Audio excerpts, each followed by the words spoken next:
3 governments publish warnings telling tourists not to drive Jamaican roads after dark. Most visitors ignore the advice because the roads look normal in daylight. That is the trap. 78% of tourist crashes happen after 6 in the evening. The locals know where the danger hides. Rose Hall, Main Road, runs past the resorts and holds Jamaica's highest body count. 34 dead in 5 years. Spur Tree Hill drops so steeply that police say low gear must be engaged before the descent. Drivers who trust their brakes lose. One trucker was trapped between 2 wrecks for 2 hours before firefighters cut him free. Flat bridge crosses the river with no guardrails. Bodies are pulled from the water so often that a local diver named Zina Slew does the job unpaid. Stay for the road. The United States government bans its own employees from using at night. Flat bridge has killed for 3 centuries. Built in the 1700s to replace a ferry, it has survived every hurricane since the colony existed. The design has not changed. Neither have the funerals. The bridge does not cross above the Rio Cobre.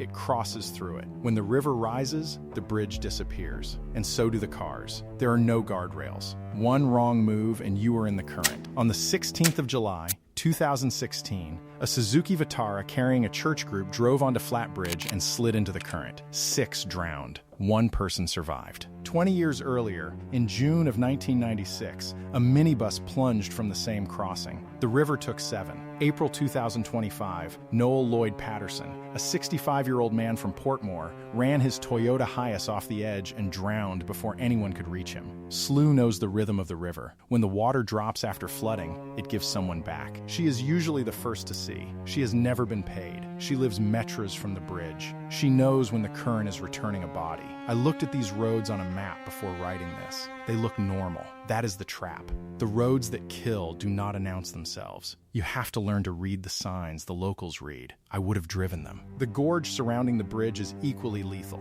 Bog Walk Gorge runs 5 kilometers along the Rio Cobre through St. Catherine, with the road and the river at nearly the same elevation. The gorge does not warn you. It drops. When storms come, the road disappears underwater. When dry seasons loosen the hillside, boulders fall. There are no guardrails along most of the route. The edge looks like any other edge until the ground vanishes beneath your tires. That August 2025, Linton Davis, a 61-year-old laborer from Greater Portmore, was driving his Isuzu truck through the gorge when a boulder dropped from the hillside and crushed his cab. He died at the wheel. You cannot outrun a rock you cannot see. Spur Tree Hill links Mandela to St. Elizabeth and everything west. It drops fast and drops far. The police know what happens here. The Jamaica Observer quoted officers explaining that drivers do not engage low gear early enough. They trust their brakes. The brakes fail. April 8th, 2026, a cement-laden tractor trailer lost control on the descent. The truck overturned multiple times. Jordan Sterling,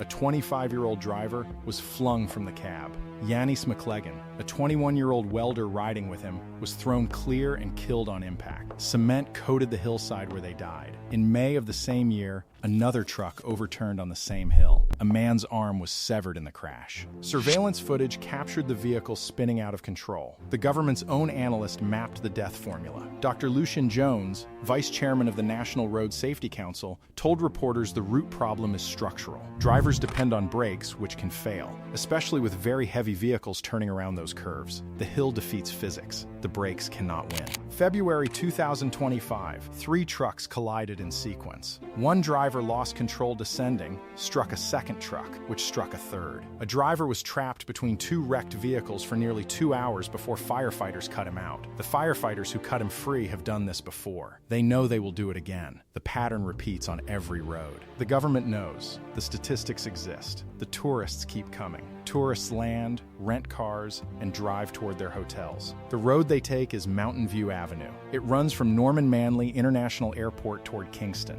Your rental car has foreign plates. Everyone at the airport saw you take the keys. Your GPS shows a clean route to your hotel. It does not show who is watching you load your luggage. The Foreign Office warns that British nationals have been tracked and robbed when traveling from the airport to their private accommodation. The Canadian government echoes the warning. The United States State Department tells its own employees to avoid driving this corridor after dark entirely. Even local taxis are explicitly prohibited for embassy staff. The recommended alternative is the Hummingbird route, which runs via South Camp Road. Locals know to take it. Tourists do not. The danger here is not the pavement. It is the people watching you leave the airport, following your headlights, and waiting for a quiet stretch. Darkness makes it easier. Jamaica Constabulary Force data from 2025 confirms the pattern. 78% of tourist-involved crashes happen after 6 in the evening. The people following your headlights already know this. Rose Hall Main Road passes the resorts in St. James. It is the corridor tourists drive to reach their hotels. It is also, according to the Road Safety Unit, the single deadliest road in Jamaica. Between 2019 and 2023,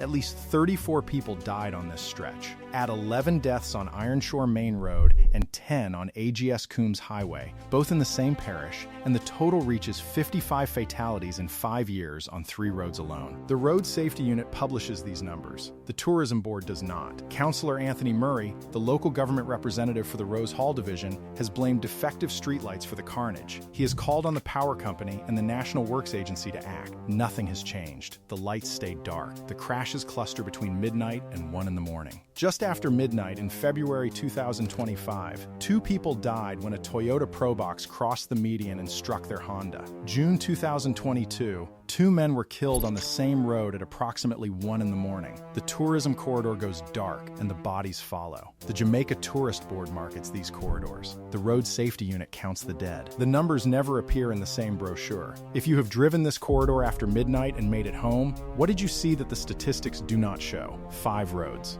Dozens of names. One industry that needs tourists to keep driving. Giant ferns choke the road, blocking daylight even at noon. This is Fern Gully. It cuts through St. Anne on the way to Ocho Rios. The canopy tourist's photograph is the same canopy that blacks out headlights. A 1957 American motoring magazine described the road as barely 2 cars wide. The description still fits. So does the body count. Police forbid heavy trucks from using it. Passenger vehicles take the chance. You will want to stop and photograph the canopy. The canopy does not care. Easter Sunday, 2024, a 15-seater bus packed with 23 people, 16 of them children, was heading to Ocho Rios for a holiday excursion. The right tire burst. The bus hit an embankment and rolled. 3 did not survive. One of them was Kayla Brown, 8 years old, a student at Alpha Primary School. She was heading to the beach with her church group. Witnesses heard the driver screaming that he could not find the brake. She never saw the water. Another was Noreen Allen, 58 years old. The road that tourists photograph for its beauty killed a child on her way to a beach. Spanish Town Road and the Nelson Mandela Highway feed Kingston. You think you are taking a shortcut through the capital. You are entering a corridor that accounts for 1/5 of all traffic deaths in the Kingston Metropolitan Area since 2017. 1/5 on just 4 roads. Those 2,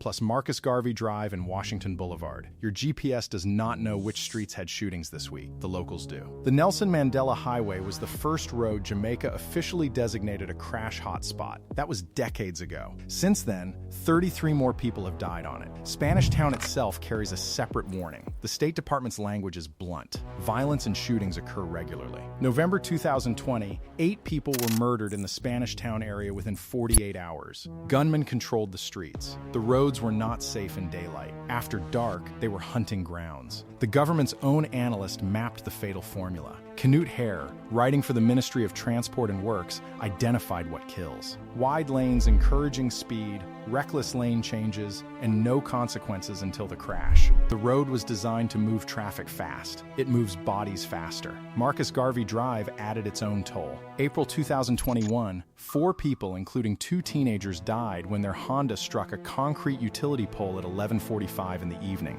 That was nearly 4 hours after the nighttime curfew had taken effect. They were 100 meters past Industrial Terrace. Nobody survived. October 2024, Javon Rodney, a 37-year-old motor vehicle inspector, and Mark Garrick, a 50-year-old businessman, stopped to help crash victims on Washington Boulevard at 3:30 in the morning. Another vehicle struck them while they were assisting. Being kind at 3 in the morning became a death sentence. The danger extends beyond Kingston. Highway 2000, the modern toll road that was supposed to be Jamaica's safest corridor, has its own kill count. The May Pen to Williamsfield leg runs through countryside with no fencing. Sheldon Tomlin, a driver from Williamsfield, swerved into a black cow that he could not see at all. He survived. Others have not. At least 6 fatal crashes involving cattle have occurred since January 2023. Over 1 kilometer of fencing has been stolen from the PJ Patterson Highway in 3 years. Thieves take the metal. Cattle walk through the gaps. The 1851 Trespass Act places no duty on animal owners for public safety.